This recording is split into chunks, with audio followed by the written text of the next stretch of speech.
I'm so excited to talk to you.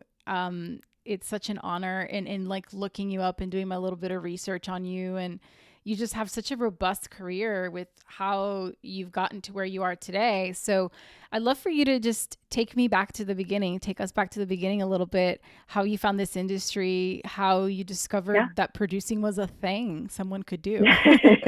For sure, for sure. Well, I got into business. My first job was actually for Amblin Entertainment, Yeah. sort of the DreamWorks Amblin transition time.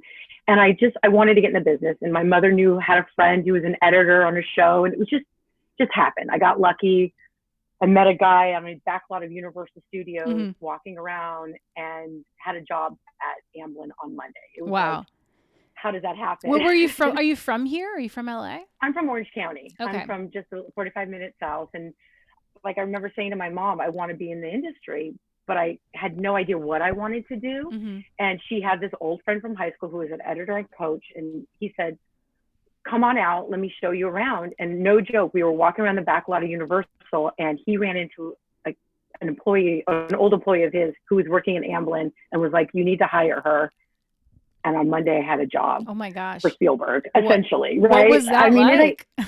it was crazy because, to be honest, I wanted to be a PA on Coach because I knew what Coach was, right? I knew the show, I had seen the show, and he was like, and this guy was like, no, no, no, no, no, it's Katzenberg, Geffen, Spielberg, it's the future. You want to go here? I mean, I was going to be a PA no matter where I was. Right. So I worked at Amblin, and I had various jobs, from like sweeping out the dog pen to, the receptionist at the front desk, to filling in on desks. And I did that for 3 years.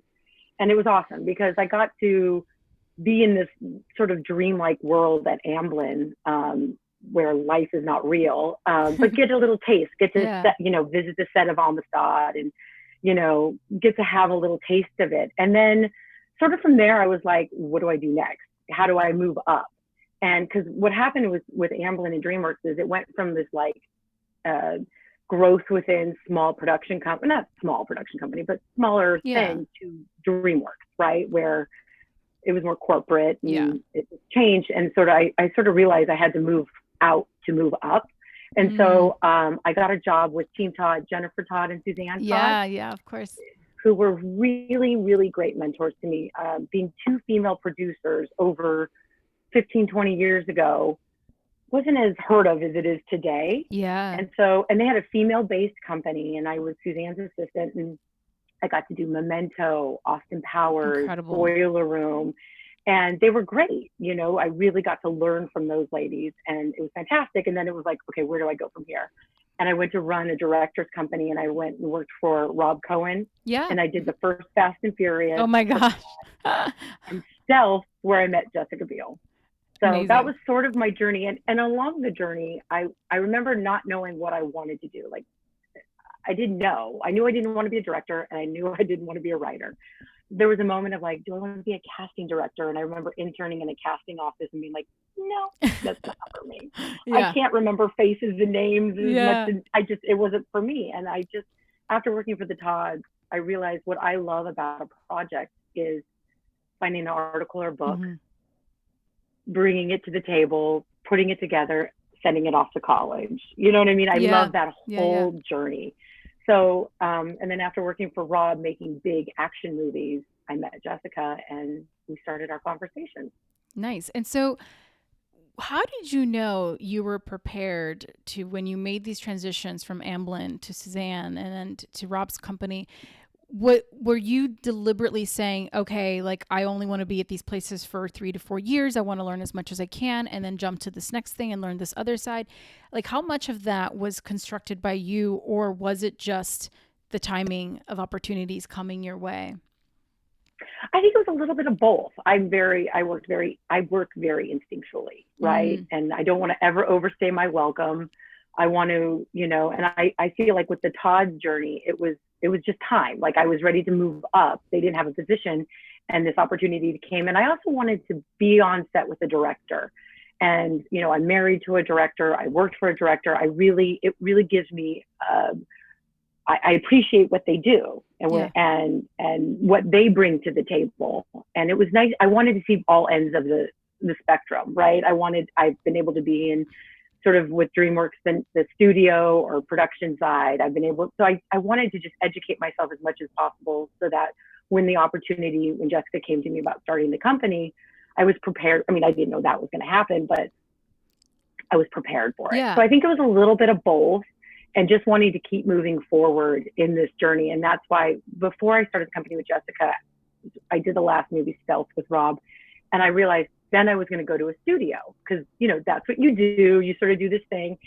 And I remember meeting with studios to go be an executive and having this like aha moment of what I just said of, that's not me. I like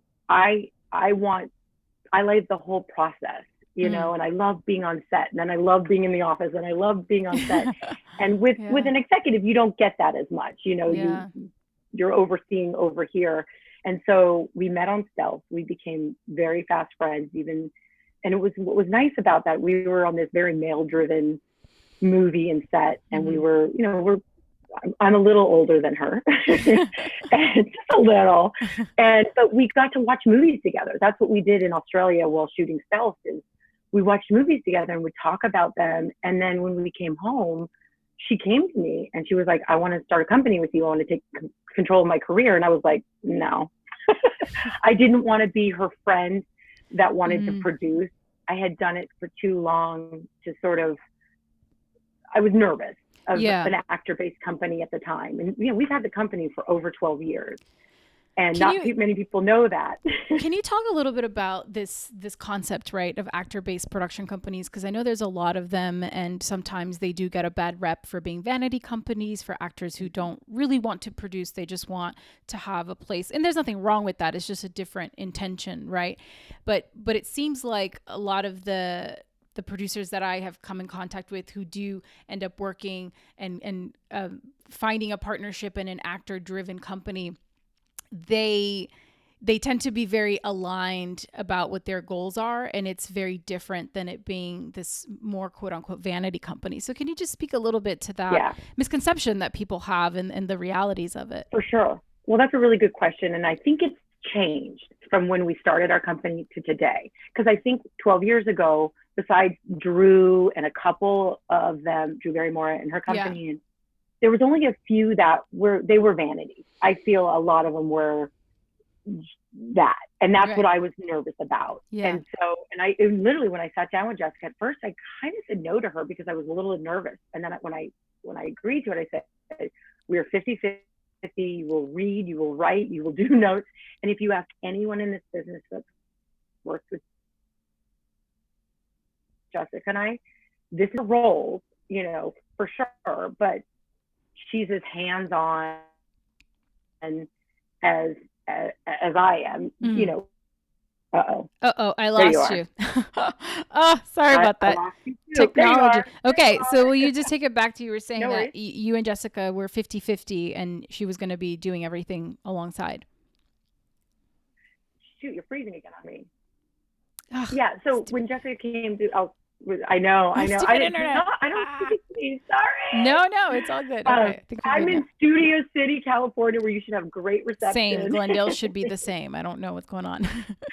So yeah, when Jessica came to me to start the company, we sat down and I was like, you have to read, write, do notes. We can't do everything just for you. But it did take a while for the industry. I mean, obviously, if she's in it and she's attached, it is easier to move things forward, move the ball forward. But that's not just what we're set out to do. And it's not what she wants to do. We've been lucky enough to develop this project with Freeform in E1 called Cruel Summer. Yeah, it looks really cool. Which is, female. It's really cool. We're super excited about it. And she's not in it, and it's just what we love, our brand. And so I think that, like I said, I think the actor-based company stigma has changed a little bit. Yeah. Because there are so many, and actors realize they have to take the career into their own hands. Yes, exactly. I think it's the awareness of the amount of power that you get to have and control you get to have of the kinds of stories you want to be responsible for putting out into the world, whether or not you're an actor in them. And I think there's been this massive shift, I would say, since the Me Too movement, especially since like Reese launched her company and went out and really put her money where her mouth Yep. was, and really just saying this needs to change, and we keep looking around waiting for someone else to do it. We have to do it. And I Yes. think we're living in this incredible time, as much as there's a lot of uncertainty in our industry and in our world Yeah, right now. I also think we're in the middle of a renaissance of sorts, and I'm very excited to for see sure. what's on the other side of this moment that we're living. Yeah. But so, For so sure. And having, it's been interesting, I think, for Jessica. Oh, yeah. sorry. No, go ahead. Go ahead. I was going to say, it's been interesting for Jessica. For her, what she said to me is she gets to be part of a project.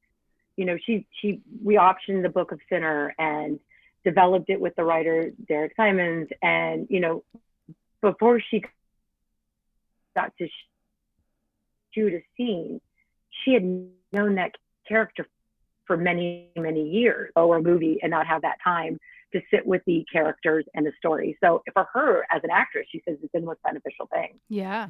Absolutely. It's a very different way of working. And I think it's way more organic and yields better results all in, because everybody is invested in a different way, you know, Yep. from early on in the Yeah. project. I think it's awesome.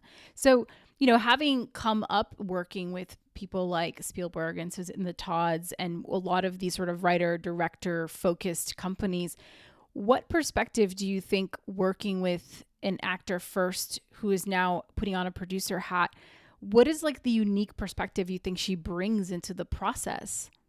One of the biggest things we joke about is the way she reads things is so different than the way I read things, right? We have a very similar sensibility.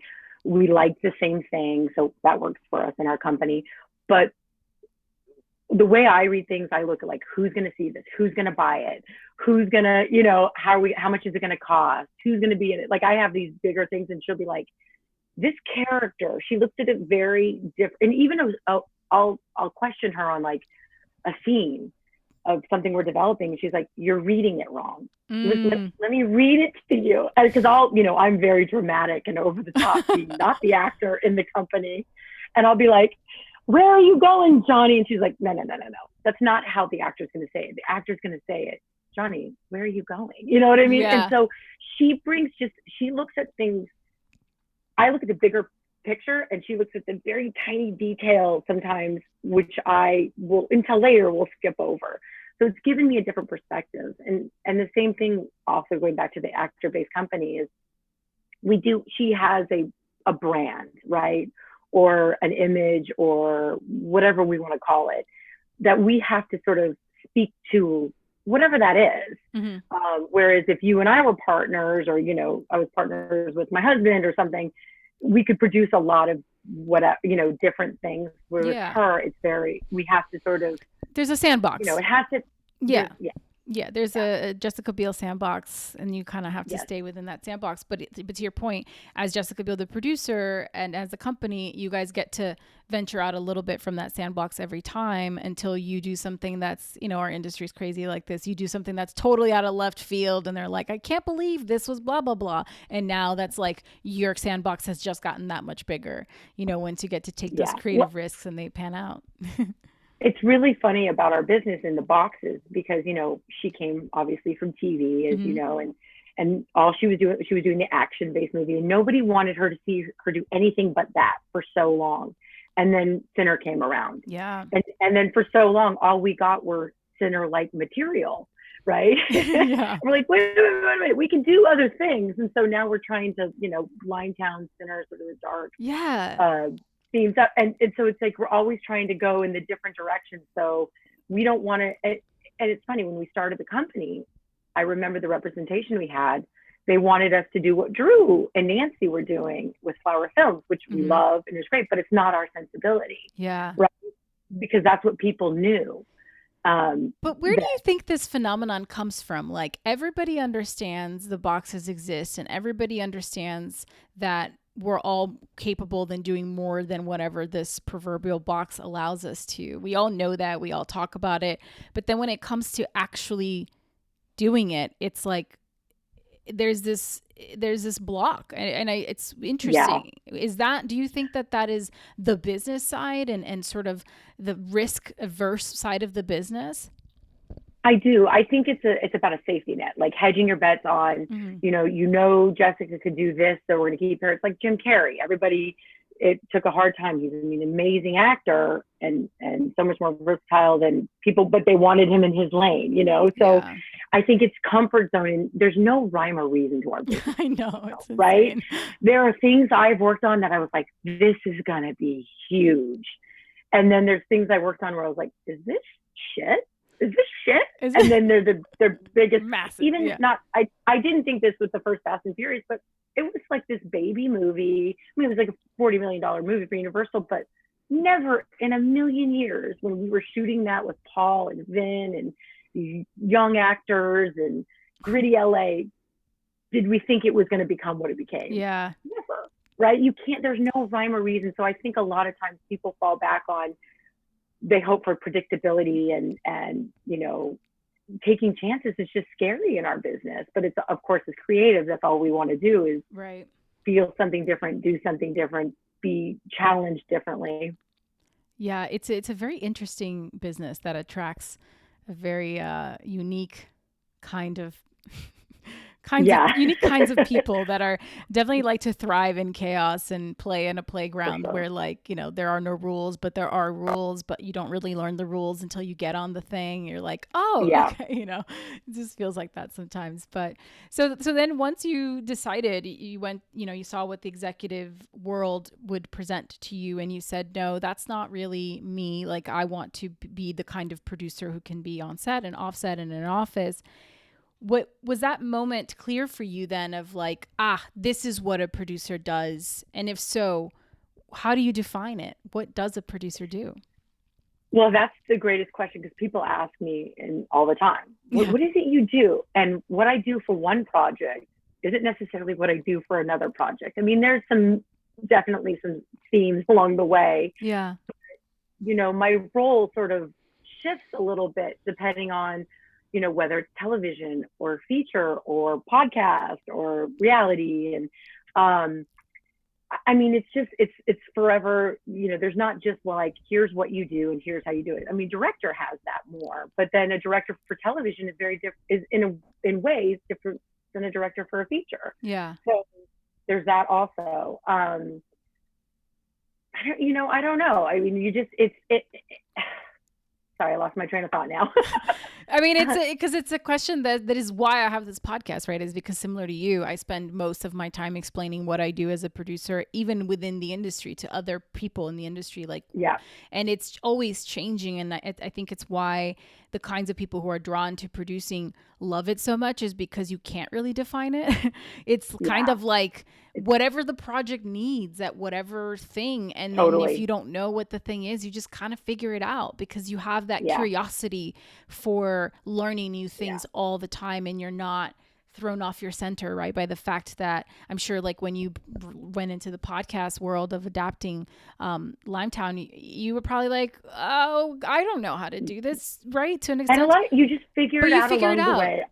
Yeah. So, it's a lot of what I found. It's a lot of managing, right? You're managing the network and studio or the production, you're managing the director or the showrunner and making sure everybody's getting what they need, but also working within this box that we have to work with. I think one of the biggest challenge or weirdness for me was because I came from the feature world, right? And the producer and the director were like on the ground together.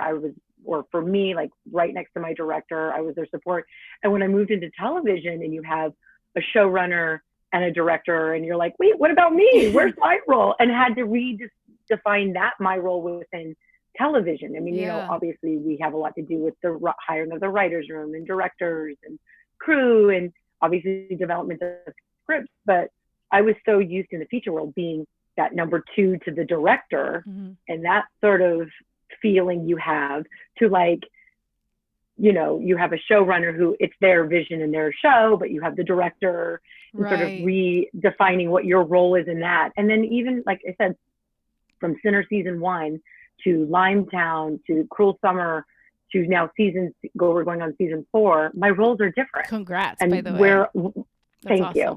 And what I bring to the table is different. I mean, like I said, there's still some similar themes along the way of hiring a writer's room, hiring directors, and things like that. But like, I'm not on set every day on season 3 like I was on season 1 of Sinner, because I Mhm. have obviously other projects going, and it's become more of a machine that doesn't need me there on a day-to-day basis. And do you like that? Do you like it when something No. you've created? Okay.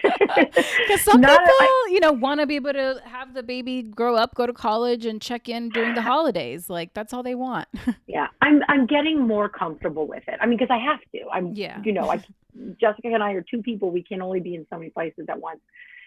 And I don't want to be somewhere I'm not needed. Like, and if there's a problem, I'm available, or you visit. But it was uncomfortable for me because I'm such a hands-on person and hands-on producer that even season 2, where I was still very much involved in the production, I'm talking about the production part, the shooting, not being there in the daily conversations, I had a little FOMO. Like, I Yeah. want to be there, Yeah. but you also, and I've learned this from other fellow producers that have been doing this, that that's the goal, right? And to remember that, but that's just not the way.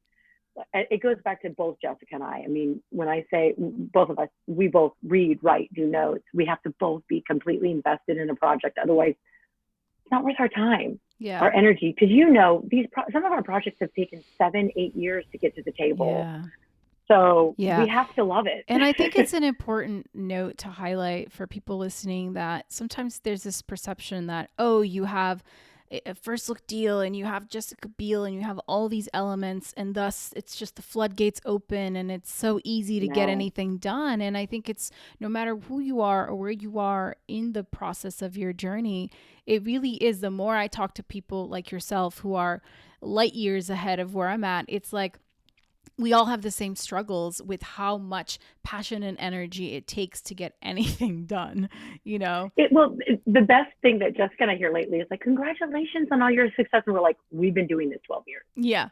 12 years. It Yep. took, I think, I don't, correct me on my math, I don't know what year I'm in right now, but, Sinner was 2020. our sort of changing point for Yeah. our company, Okay. obviously. But we've been doing this so long, so much so that when we were out pitching it, I remember we were in the parking lot at NBC Universal, and I looked at her and I was like, if this doesn't sell and we don't make this and it doesn't work, I think I'm done. Because I just don't know anymore. Because we had sold things, and we had gotten to the table and then it would go away. We got to the table and it'd go away. We just couldn't break that wall. And I really meant it, because I felt like I was on this treadmill and I wasn't satisfied. And I don't think she was either, because we couldn't Yeah. with an actor-based company, we had deals before. Like, it's hard to get anything made. And that's why when people trash things somebody made, you're like, a critic or something, you're like, come on, you have no It's idea a the blood, miracle. sweat, and tears Yeah, that just to exists. get it Yeah. made. But I did. I said to Jess, I was like, if this doesn't go and this doesn't work, I think we have to do something else. Like, maybe I just don't know what people are wanting or whatever. So And you then, didn't of mean course, you were done in terms of the business or the company. You just meant with that I just particular job I was just like, project. we may need to just rethink things. I was also Mm. like, maybe I'll go sell real estate. I don't know. I mean, look, you're preaching to the choir here. I think every producer I've spoken to, either personally, privately, with a lot of wine involved, or here on the podcast, like, there is this same feeling, because it is Yeah, so freaking hard, and you're constantly pushing so hard. boulders uphill, which is why I'm so fascinated. Why then do we keep going? Why do you keep going? Because it feels so good when it works. And it feels so good. Or even the thing with COVID right now, we were supposed to be shooting a show right when COVID happened, Yeah. and now we don't know when we're going to be up and running. And I love being on set. I love the energy. I love people. I love being creative and problem solving in their stressful times. There's such an energy to it, or an energy to share, like how we did with Sinner. But then in the same sense, you have only so much control. We Yeah. made the show Limetown for Facebook Watch, which I'm so proud of. I think Becca Thomas, the director, did an amazing job. Yeah. Unfortunately, the platform didn't push it, and Yeah. I've learned new lessons from that. Like, there's this new day and age of all these platforms, and though you have a lot more to sell to and a lot exposure, you can have a lot of exposure, you can also just get lost. Right. And so it can also really break your heart because you've worked years and fought the battles with the networks and studios and, fought the shooting hours and location issues and financial issues to just have it kind of go away, breaks your heart just as much. Yeah. So it's like these love affairs. Like, is it worth the love? It is, because you at least have the feeling, but then you sometimes get your heart broken. Yeah, and you keep coming back for more. There's You another do. producer I spoke to that talks about the tremendous amount of grief that exists in our business that is never really acknowledged, with like the loss of projects, the loss of relationships, the Yeah. loss of insert, fill in the blank. And it is such an emotional business. It's kind of out of control. And I think sometimes, especially for producers, to your point, because you're taking so much on for so many different projects, on top of trying to have your own personal feelings and a life outside of it to navigate, that if you don't find healthy ways to cope and self-care and all of this, you burn out. And I think you become quite cynical, because you have to have those pockets of, like you said, I'm going to burn it all to the ground. I'm going to leave it behind. This sucks, right? And then calm down and take your minute and take whatever time you need. Again. And then you come back in, because like you said, there's still something about it that is extremely gratifying. And I also think it's such an honor, to get to live in a time where I think so many women have helped pave the roads, speak for myself, to get us to a point where we are now at this moment in time where these kinds of conversations can be had and these kinds of stories can be taken seriously and made and well received. And we have fought for so long to get here that it's like, I'll be damned if they kick me out, like I am here to stay, and I want to be a part of shaping this next whatever is of history that we're living in through art, because as we really get to impact and influence people's perspectives and ideas based on the stories we choose to tell. And I think that is a tremendous responsibility, and it's an honor to get to do that. So and I've noticed just in the 20 years I've been in this business, how it's changed as a female, and how at one point I didn't feel heard, even though I know what I'm doing. Or at least Neil Moritz, this producer I worked with on Fast and a couple of big movies, who's a big producer. I remember I was battling with the director over a scene, and just creatively, and Neil said to me, he goes, "The only thing you have in this business is your opinion, right or wrong. There is no right or wrong. All you have is your opinion." And it's something because there is no right or wrong. Like, it goes back to, we don't know what's going to work. We don't know what's not going to work. Like, you can try to, carve out this journey and become, if you're an actress, the biggest actor in the world, but there is no sense to what we do and what's going to work. But you have to stay true to yourself. But I have noticed, as a female in this business, how I've been perceived differently, even before Center and our success, just in how the shift changed, where it's like, oh, sweet little girls wanting to go produce, and just that dialogue changing. Because even when Jessica and I started the company, some people that surrounded us and our representation was sort of told us not to. Yeah, they had a little pat on the head, Oh, it was a little pat on the head, and if you've ever met my partner, you do not talk content. I haven't met Jessica, but she could kick your ass. I don't want to mess with that. She's very strong. She's scary. Yeah, she's a very, very strong girl. But and going back to your point about loss in a project, I remember when we moved from features to television, we had set up a show and developing, and it was either going to go to pilot or not, and they decided not to, and realizing, wait, it just goes away? Like, that's it? We're done? Whereas with features, you can keep for years and decades pushing it up the hill, pushing it up the hill, pushing out, letting it go for a while, pushing up the hill. And I was like, there was a real loss, which I didn't get back then, that I've learned to come very comfortable with. Yeah. So. Well, I think the years and the longevity in the business kind of gives you the gift of time and perspective in hindsight and all of that. But like, if I am so young still in my career, but I have been here for 10 years, like Autism in Love production for that was like 2012, 2013, I think. Wow. And it was a very quick jolt of a doc that just was like 9 months of production. We got all this incredible footage. We were picture locked within a year. It was like out of control, just a unique project.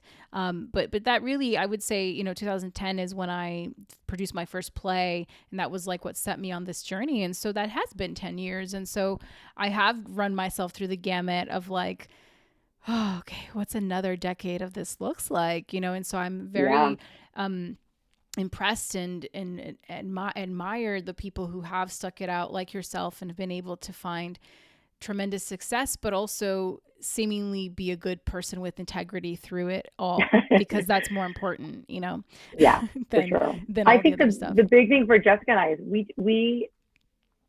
we have a good time. I remember when we were editing Limetown, we were in editorial, 9 to 7 every day. It was a quick turnaround, and we drive together to work, get our coffee, and drive back. And I remember she and I driving back one day, and we were stuck in traffic on Barham, and she looked at me and she goes, "I'm so grateful. Like, I get to work with my best friend. We get to be creative, and it's fun. Like, as stressful as times can be, like we're both live in a place of grateful, and we're also not going to work with.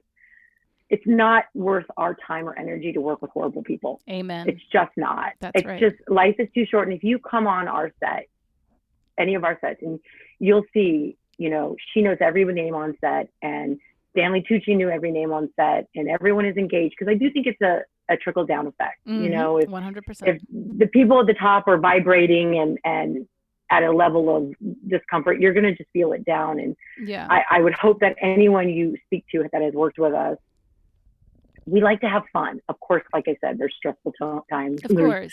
We're hitting the clock for over financially stressful moments, but we do it with hopefully grace and a lot of fun. Yeah. And I think that's the right approach. Any set that can be treated with, we take the work seriously, but it's coming from a place of love and not a place of fear, and it's support and collaboration. And we understand that we're all a part of the process.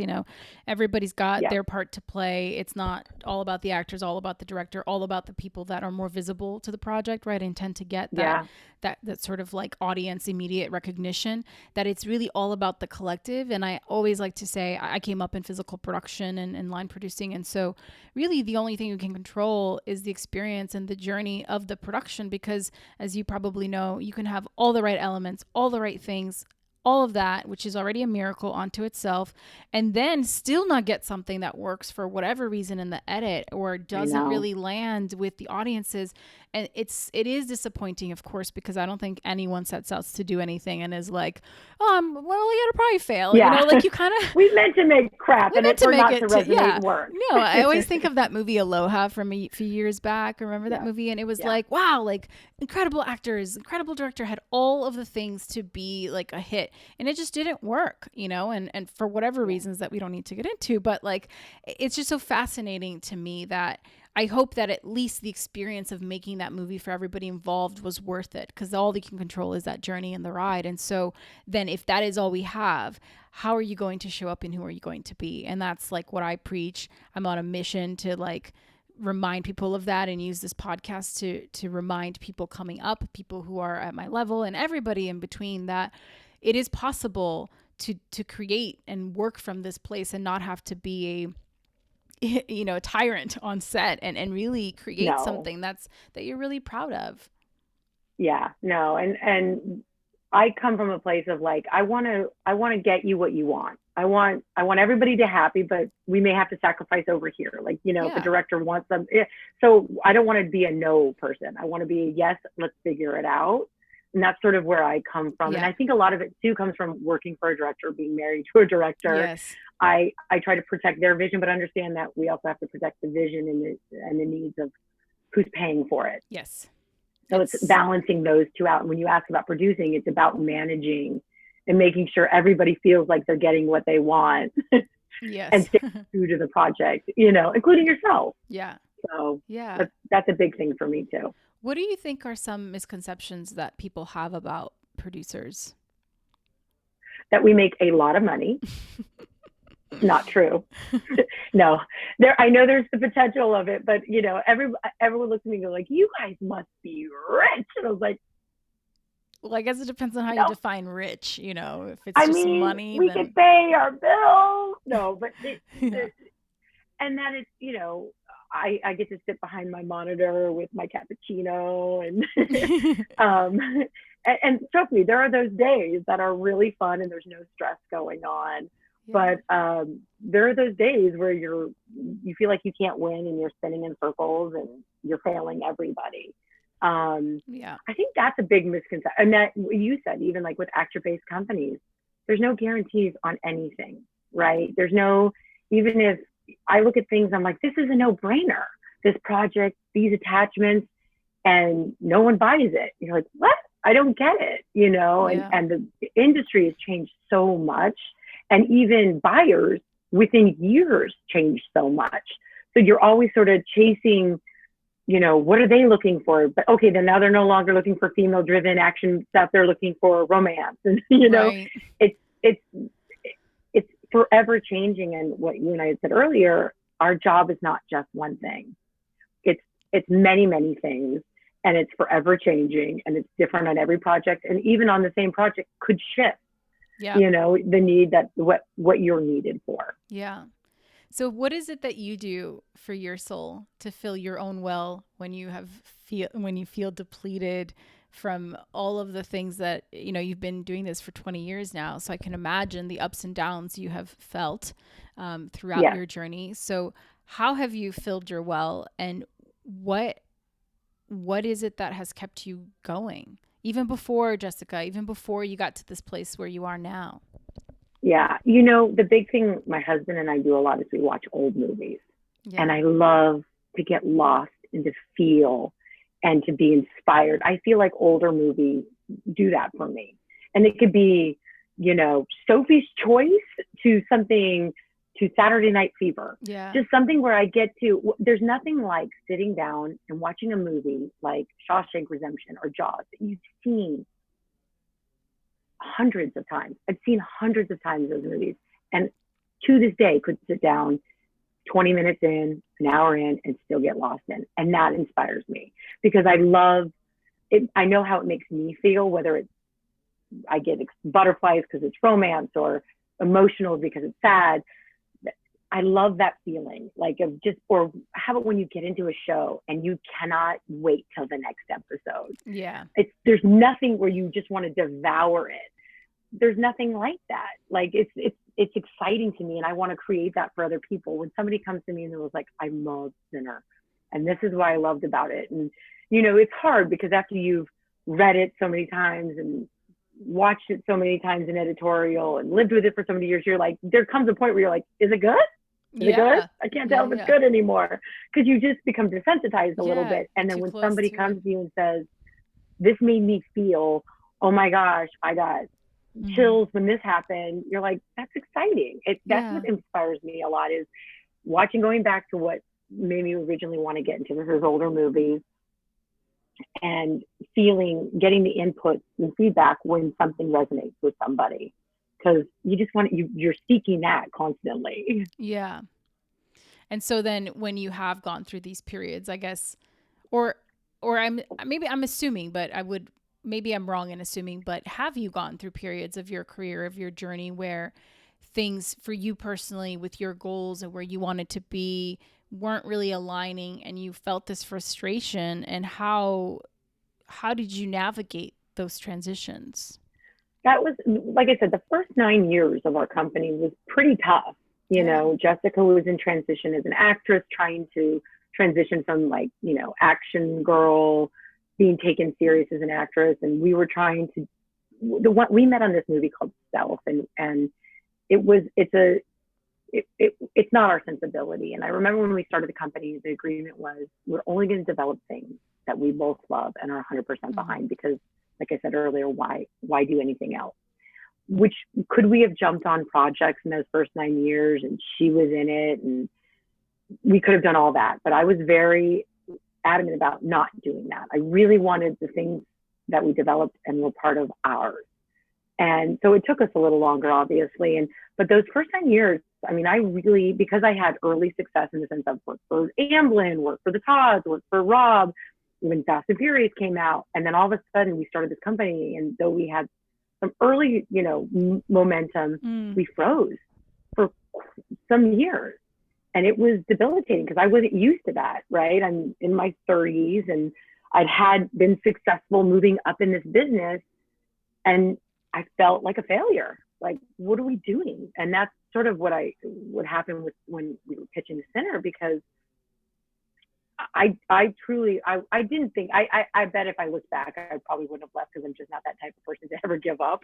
I would be 99 going, I'm going to produce this movie. It kills me. But there were definitely years. And the only thing I could say I go back to is, Jessica and I would watch a movie, or my husband and I would watch a movie, and then it makes me feel, and then I'd be like, okay, we're going to do this again. Yeah. We're going to do this again. But the other, in the same sentence, no matter how much, like, I still don't feel successful. I'm still not where I want to be. I'm still like, I don't know if I ever will be. Yeah. And somebody just recently said to me, people, I don't know if it's because we love the pain and the glory and the fight, but I don't know what that would be for me to say, you know what? I'm doing great. I'm successful. Like, Jessica and I still feel like two little kids on a set producing movies. And like, why are they letting us do this? who signed off on this? Yeah. But where is it then that you want to be? Like, could you even describe it? I mean, I want things easier to get made. Yes. I just want to be, I want them to buy it in the room. That would be the first best step. Yes. Because that's only happened once for us, and it's a really good feeling when they buy it in the room. I would like to, Jessica and I spoke about this, we're expanding the company and we have a deal now at Paramount, we're not about quantity. We're about, for us, we want to do quality. I'd rather have 3 great shows on the air that are really resonating, and maybe not as, I know nobody wants to hear this, not as, big as whatever, something huge, but something that's just resonating with a core audience, and I love features. We will always continue to fight the fight for features, whether they're in the theaters or not. And it looks like it's having a resurgence with the streaming. More features will be coming back. Yeah. I just want to continue to be able to tell stories, but I'd like for it not to take 7 years. I'm getting old. Yeah.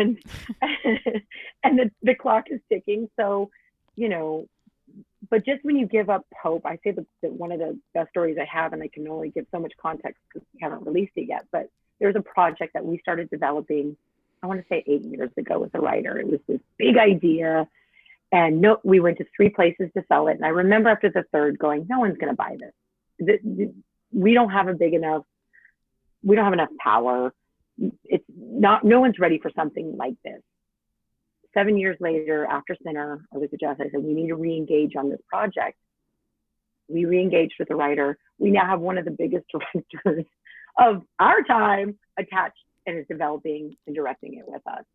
And 7-8 years ago. So it just shows you sometimes if you're patient, it will pay off. But I also have projects that I'm still very patient with that haven't paid off, or doesn't look like they're going to pay off. Maybe in 20 years. So I think the biggest thing is if things could just move a little bit quicker in this process, would make it a lot more satisfying. Amen to that. You would think it would be possible with the streamers now existing, but still feels like, pulling teeth a little bit. It is. Yeah. It is. And, and like I said, and the lessons I'm learning along the way is, some of these streamers are going to stay and last, and some of them are going to go away. And how is it going to evolve? And we don't know yet. Right. Yeah. And the hardest thing to do is to put your heart and soul into something and never really see the light of day. And it's because you just want people to see it because you're proud of it. And, so I feel like the next couple of years, especially with what's going on in the current climate, we'll be telling on where everything lands and who's going to stick around and how it's all going to work out. Yeah. True. Fantastic. Just so you know, we are at 45 minutes. I will cut this part out, but I just want you to know I have a few more questions. And then if there's anything that you want to make sure we touch on, or any questions you have for me or anything like that, feel free to throw them in. Like I said, this is very much meant to be a conversation. Okay. But so I wanted to ask you what a 2-year first look deal with Paramount Television Studios means. Like there's so many different types of deals. We read about them in the trades. So can you describe a little bit of Sure. what this particular deal works, how it actually works, and what are those realities of Yeah, having that pressure, I would imagine. for sure. So just to give you a little context, so we had a deal a couple of years ago, and it was great, and we were able to make center through that. But it was, like I said, it was our first step into television, and it was a learning curve. And then for a couple of years, we were out on our own, which was kind of nice because we were generating our own material, and we could sell it anywhere, we could go anywhere, we could do a lot of different things. And then about the end of last year, we sort of like, this is a good time to sort of have a home, because when we have a book we want to option, it's nice to have a partner at the beginning to get on board, option the book with us, find the writer with us, and sort of, a studio along the way. And we met with a lot of different places. And when we met with Paramount, it was Nicole Clemens. I've known her for years, and we were like, it just felt right. Like these women were out to do what we're looking to do. They wanted to support us in the way. And so it's a first look deal. So basically, but it was funny. So the deal closed in December, and literally I was like, my type A personality stress radar went up, because I want to service that deal. I'm not the type of person to not do what's asked of me. Like I couldn't just sit back. So, they have us locked in a first look deal where we can bring them books and articles, but they can also bring us books, articles, hook us up with writers they have deals with. So it's a nice partnership. And we're now 6 months in, but in a weird time, they've optioned a book that we brought to them. We're now attached producing a book they brought to us. And it's a constant conversation of like, what are we all looking to do together? So it's a first look, meaning I could go, if I bring them something and they pass, I could go bring it somewhere else. Most likely I wouldn't, because I really want to put my energies into this deal and for television, and into servicing, the opportunities they're giving us. So, like I said, it's been a really fun experience with them. And the only thing with COVID, it's a little hard because you're like, are people buying? Are people not buying? Yeah. Do you wait to go out with things?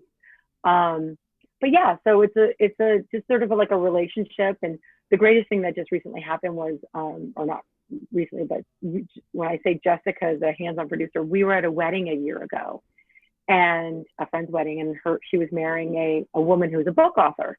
And so there was a lot of book authors there of her friend group. And I jokingly said to Jess at the reception, find us some books to option. And Saturday night at the reception, a couple cocktails in, Jessica comes walking up with this woman, and she was like, we're going to option her book. And I'm like, okay, calm down. Like, let's talk in the morning. And Jessica's like, picture the book. And I'm looking at this woman, I was like, you don't have to pitch me your book right now. We're good. It's We're the good. wedding, and I'm at a reception. I got a couple of tequilas. I'm dancing, the night away. But okay, we'll talk in the morning. And lo and behold, Paramount has now optioned that woman's book. Oh my God, what a cool story. And there's just been a lot of times, Jessica and I, having a studio helps give you streamline a little bit, because like I said, I want to service that deal. I want to, focus in on that. So if they're not feeling something and it's not 100%, because I can also float an article their way, and we're like, we think there's something here, and they can come back with like, there's not enough for us to come back with it, or we could take that time and sort of move away from it if need be. Interesting. It's very interesting how it all actually works, because I think we can perceive stuff very differently from the realities. And this is why I like to have these conversations. It's always so different. And as someone who aspires to have that, experience one day in my career, to have a first look deal with someone or some company or whatever, however that manifests, it's just fascinating, because there's not really a place you can go to kind of Google, what does it actually mean to have this? Totally. You know what I mean? Like that information is kept so under wraps that it's really cool to hear it from someone. Yeah. Well, the other thing, what they have is Jessica and I, and an executive and an assistant. I mean, we are a small company. We don't have a crew of people reading every book out there. And, knowing every writer. Yeah. But Paramount does. Right. They have department after department, and they have, access to so much more than we do. So we can utilize that, whether it's, like I said, writers, they have deals with, literary stuff. They'll have coverage because, like, we're 3-4 people. Yeah. There's only so much we can do. Yeah. So that's the other part that's really beneficial in having a deal, is that you have a teammate. Yeah. Awesome. So that's awesome. If there's a right teammate, you got to have Yeah. the right teammate. And that's the thing I've heard is, like, if you are not partnered with the right people who share your vision and your enthusiasm, it doesn't matter what actor, what company, what deals, like, it's already hard enough, right? So it's only going to be that much harder, if not impossible, dare I say it.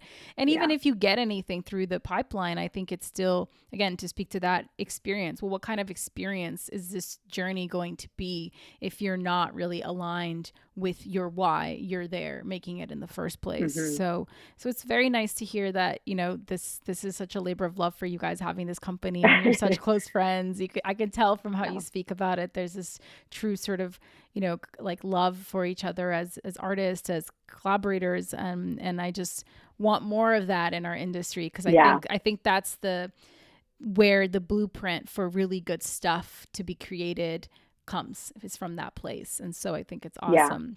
Where did the name of the company come from? So when we were starting, people ask this a lot. So we could not come up with a company name when we started this company, and everything either came off silly or sexual. So, like, we literally could not. We'd come up with a name, and we would go tell, somebody, and they'd be like, "You can't be named that," or it was taken. And we needed a name for a deal, and I was like, I don't even care anymore. Please, somebody come up with a name. And her father was like, I'm from Orange County. I'm a surfer. I'm a son. I'm an ocean girl, and she's from the Colorado Iron Flats. And her father was like, what about Iron Ocean? It's strong. It speaks to both of you. And I was like, great. Done. and it stuck. So we were like, Iron Ocean Films it is. And nobody had taken it. So we could get the LLC and all the good stuff. I love that. I love that. Yeah. Well, I mean, we are getting close to ending here, which is so sad. I could talk to you forever. But I did want to ask, the advice question. If you have advice for anyone listening, there's a myriad of people who yearn to be producers as well, who listen to the show. And then a lot of just artists, people who want to understand and have a deeper understanding of what we do as producers. So what advice would you have for those listening who want to have better depth of the world that we live in, but also who maybe want to mirror some of your career choices? That's a really good question. And my feeling is you can't just be a producer. You have to know what the role of the director is and what the role of the writer is, and sort of put yourself in their shoes. And when Jessica and I started the company, before we did anything, we produced this little short film called Hole in the Paper Sky, because I wanted to make sure she was understood what it was on a different level than as an actress who goes back to her trailer and comes out when they need her and goes back to her trailer. And you can ask her, when we shot that, I made her push a dolly. I made her make coffee. I made her lock up traffic. I did none of this, but I made her do it. Yeah.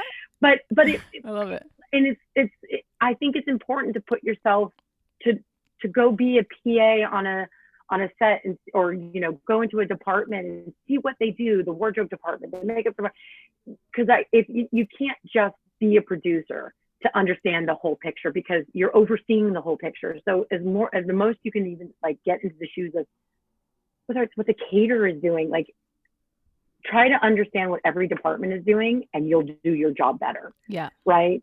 So that would be my advice to anybody: is go try to intern on a set, be on a set, get into different departments, feel it out. And that's what goes back to what I said about casting. I thought I wanted to be a casting director. I went and spent a couple of days and some time in the casting office. I was like, I'm not good at this. This is not my thing. Yeah. And it's sometimes good to learn what you're not good at and what you are good at.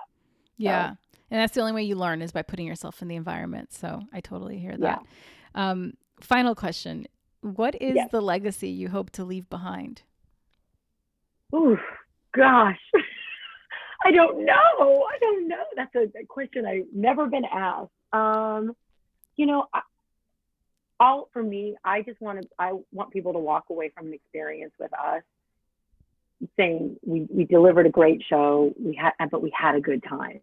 You know, that's if somebody talks about, like I said, being on our set, like I'm big on playing music at Video Village and having the crew dance while we're doing a new setup, because it just brings an energy to a long day. And who doesn't get excited when you hear some good music? So I think for me, you know, I want the material to be amazing, and I of course want it to be seen and loved, but I want the experience to be, because I, like as you said earlier, that's what you're going to walk away from. You can't control how it's, when it's released, how it's released, how people respond to it. But if the experience was good and you had a good time and you felt respected and you felt like you were appreciated for your job by Jessica, by me, by the people that, you know, you're helping put this together with, that's important. I would hope that if somebody asked, what is it like working with Iron Ocean Films, they wouldn't say it was a nightmare. So, Yeah. but you know, Well, that's sort of my hope. I think that's a wonderful hope, and I have never heard anything negative. I don't know anyone who's worked on any of the shows, but I'm sure if our paths cross, I will only hear positive things. And I I hope think they it's, do. I hope they yeah. I do. mean, of course, there's stresses and stuff. Production can be crazy, but you know when it's like this is just a stressful moment everybody's navigating Yep. through versus like, oh, this is just how these people operate. I've been on those sets. I have almost left the business because of those sets, and that's why Mm-hmm. I have made it my life's mission with the power that I can have, you know, the little bit of power I get to have and the control I get to have of my own sets and who I get to bring into close proximity For to sure. go on this journey. I very much subscribe to that mentality as well. And I think it's important and it's all we have. And so thank you so much for, Thank you. this has been so Just wonderful. edit out anything inappropriate I You said. didn't say anything Just inappropriate. that. No, this is awesome. I'm so Thank you so grateful. much. It's Of so course. nice meeting Yeah, you, and it's I so hope to nice meet to you in meet person you. one